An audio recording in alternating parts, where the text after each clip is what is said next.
Okay, recording. Tell me a little bit about your cycling group and how you got involved with that. Well, FAB is it's called Fairfax Advocates for Better Bicycling, and we mostly advocate for better conditions for cyclists so they can take short trips by bike. Our main goal is to ensure that cycling is an integral part of the transportation network in Fairfax. We think that taking short trips by bike is not only fun, but it saves money, it's good for the environment, and it's just a great way to get around. But not enough people do it in this area. And tell me about what your thoughts are on the air quality in the region. Well, you know, the air quality here has gotten a lot better in the past few years.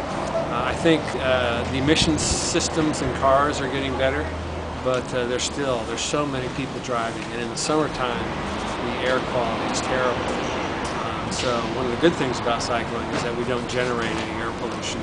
One of the bad things is we're out there breathing it in the summertime, so we can't really win. We think we're doing a good thing, and yet we pay a price for having such bad air quality in the area.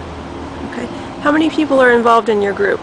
Well, there's about 20 to 25 that meet on a regular basis at the Vienna Public Library once a month, the third Wednesday of the month.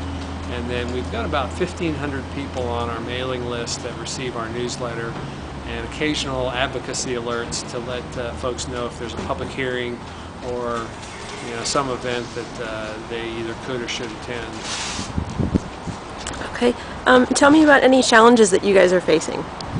Well, the biggest challenge is that our roads right now are not bike friendly, and one of the major challenges is that the neighborhood roads are generally cul-de-sacs, or they don't connect well like they would in an urban area that has a grid of streets where there's many options to ride.